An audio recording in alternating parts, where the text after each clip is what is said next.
Hey guys, it's Sheri Vegas and welcome back to my channel. So today I am joined with my mum and she's going to be showing us how to create bath bombs. So today what I'm going to do is show you a really simple recipe that you can make bath bombs with things that you'll already have around your home. Okay, so let's get started.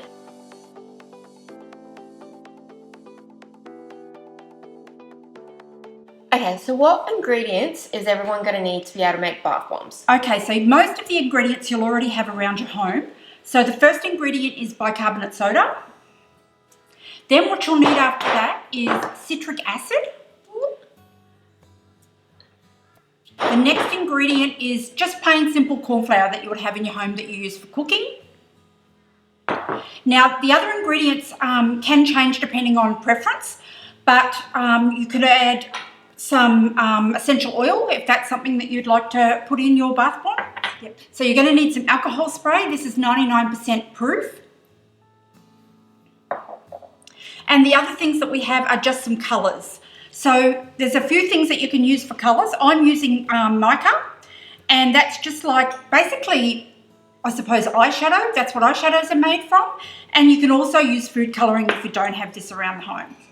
And then you can also use an oil. So I'm using a coconut oil today. You can use a vegetable oil. You can use apricot oil. So any sort of oil that you've got around your home. And then what are these? So what you'll need is some bath bomb molds. You can buy these just on eBay or in any craft supply store. My Amazon store. I'll say that again. Okay. So what you'll need is some just plain bath bomb molds. Now you can buy these from Sheri's Amazon store. So that's in the little link, I think, above. Down below in the description. Down below in the description. So that's where you can buy those from. And then what I use is just a normal patty cake tin, which I just sit them in as they're hardening. Okay, so the first step we need to do is put the dry ingredients into our bowl. So we'll start off with the largest ingredient, which is the bicarbonate soda. And you need 2 cups of that. So you don't have to measure absolutely perfectly, but just 2 cups in just a normal cup measurement that you would use for everyday cooking. Okay, so then we've got our 2 cups of bicarbonate soda. The next ingredient we're going to do is our citric acid. Now, we always would use more bicarbonate soda than citric acid, so this recipe is a 2 to 1. So it's 2 cups of the bicarb to 1 cup of the citric acid. Now, our next ingredient is our corn flour, and that's 1 cup of corn flour. Now, as you'll notice, I actually buy these ingredients in bulk. It's a lot cheaper if you're going to make a lot of bath bombs than buying the ingredients at the supermarket. But you can, if you're only making a small amount, just go and get any of these ingredients at a supermarket. So that's 1 cupful of corn flour. Okay, so that's our dry ingredients. So we'll just give that a good mix through. You'll find that the citric acid has a lot of lumps, so you just try and get as many of those out as you can.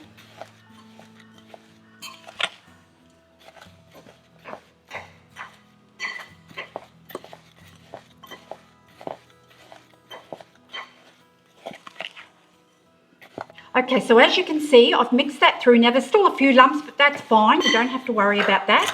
All I've done is mix those dry ingredients through. The next thing we'll do is add our coconut oil. Now, I'm going to add 3 spoons of coconut oil. I've got a rather large teaspoon, so I'm just going to do 3 of those. Now, as I said, you can use any type of oil. So you can use a vegetable oil, an olive oil, coconut oil. You can use like an apricot oil or something like that as well, and you just mix that through. What does the oil do? So what that does is actually just conditions your skin. So when you're in the bath and you have that nice feeling when you hop out, that's from the oil in the bath bomb, because obviously that oil is going to disperse when it hits the water. Oh, so coconut oil would be really moisturising. Yes. And if you use a different type, it could have something else, like a different skin property. Yeah, so it depends what you're sort of looking to do. I like coconut oil just because it's something you already have around the home, and it's, you know, known for its moisturising properties. Okay, so the next thing we're going to do is pop our colour in. I've got a really pretty little pink colour. You don't need a lot, just a little bit. And then you just mix that through until you get the colour that you want. Now, these can be bought on Sheri's Amazon store. She's got a load of these colours on her store, and there's actually a section for bath bomb ingredients. Or you can use, as I said before, if you don't have that, you can actually just use food colouring. So I just want a nice pretty pink, so I might just add a little bit more in. But it's always best to go slowly because obviously if you add a lot at the beginning, you can't take it out, but you can put more in.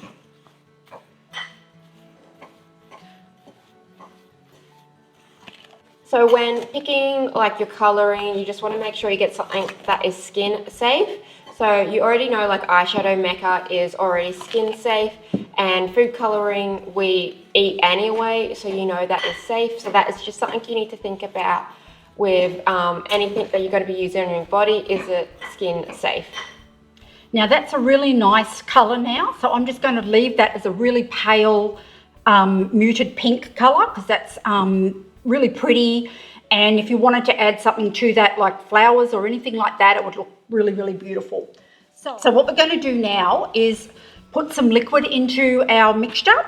Now, I do this a little bit differently. A lot of the recipes that you'll read tell you to pour the liquid in, and they might say to use water or witch hazel, or you can use alcohol. So there's a few things that you could use.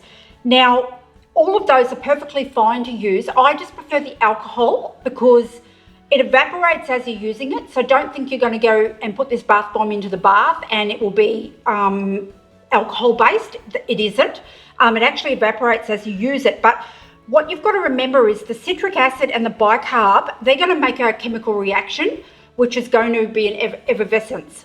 So if you put too much liquid in there now, by pouring it in, you're going to get that fizziness now instead of later.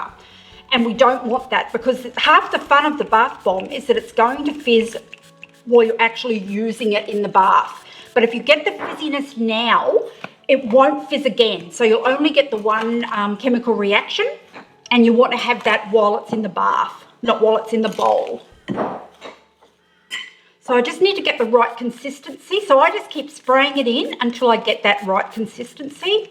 Now, what you need it to be like is, do you know when you go to the beach and it's like a wet sand that when you push it together with your hand, it stays that way? So that's the consistency that we're after.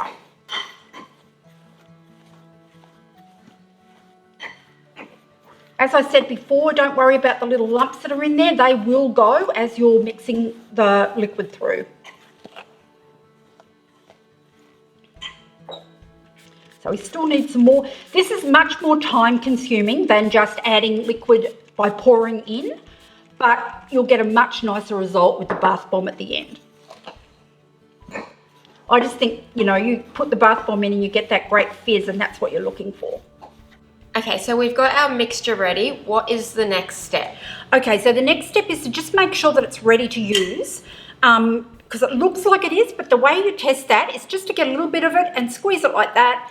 And if it stays together, it's ready to use. If it still crumbles, you need a little bit more mixture in, liquid in. So what you can do is just keep mixing it till you get it to that right consistency. And it does sometimes take a while to spray the liquid in. It's a much longer process, but well worth it. I just want to thank my mum for coming on my channel and showing us how to make bath bombs at home.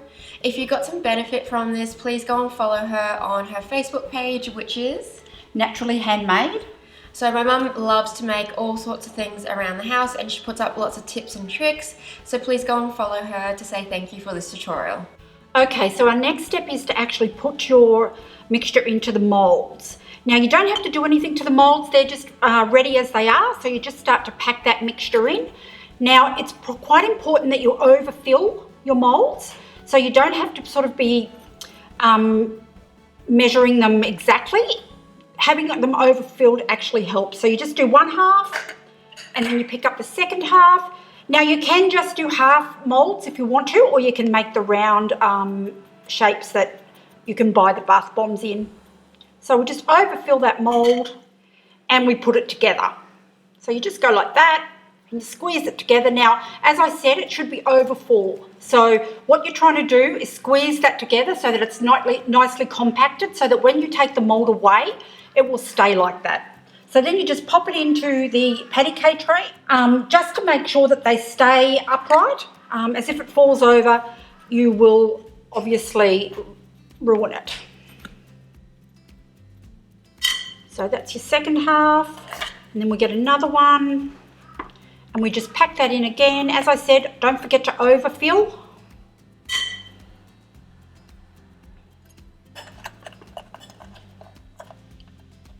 And then what we'll do is just squeeze those together, and you'll lose some out of the sides. That's perfectly okay, but you want it quite tight because you want to get that round sphere. Squeeze it together, and then you just leave it sit for a few moments. Okay, we'll just do our third one. Again, pack it nice and tight. So from this recipe, how many do you think you get? You'll get quite a few, probably at least 10 from this recipe. I think last time I made it, I got 11 out of it. And you'd get even more if you just did like sort of half shapes, because you can buy other molds. You don't have to buy like the dome molds. You can also buy like love hearts and flowers that are like just half molds. Yeah, and they're a little bit easier to use because obviously you're not trying to make a sphere. So for your first time, that's not a bad option to just use those molds, and there's lots of those on Sheri's Amazon store. Now we've left these bath bombs to sit for about 15 to 20 minutes so that way they can set and harden, and now it's time to unmold them. Okay, so let's go. Now, it's important not to leave them too long. If you leave them too long, let's say you left them for a few hours, they would actually expand and you wouldn't be able to get them out of the molds easily. So let's see how we go. Up to the camera. And that's one half, so it's a beautiful shape. Let's hope that the other half's just as nice, and there you go. There's your bath bomb. Perfect. So, as I said, about 15 to 20 minutes, and you'll get a lovely bath bomb. Now, what you do, obviously it's still wet, so you would just leave that sit now. I usually just put it back into my patty tray, and I just leave it sit there for a couple of hours once it's out of the mould, and then they're ready to use. Once again, I want to thank my mum for coming on my channel and showing all of us how to make bath bombs at home. If you enjoyed this, please leave a comment below. And if you'd like my mum to come back on the channel and show something else, because she makes all different types of bath bombs and body stuff and household stuff, she does so much. Leave a comment below letting us know that you would like her to come back on the channel, and don't forget to follow her on her Facebook page, which is A Naturally Handmade. And my mum is also going to be releasing her own online course to do with making bath bombs, a really in-depth one, and you get to learn like 4 to 5 different ways and recipes and different styles of making bath bombs. So that's going to be coming out really soon. Yes. And if they want to find out about that, what should they do? If you just join my Facebook group, Naturally Handmade, I'll be putting all sorts of things up about the course on there, and I put a new tip up every day, so... Perfect. So yeah, don't forget to go and follow my mum. If you liked this video, please give it a big thumbs up, as it really does help me out. If you're new to my channel, don't forget to subscribe, as I post tons of art, craft, DIY projects, and hopefully some more bath bomb projects very, very soon. And yeah, thank you guys so much for watching. Thank you.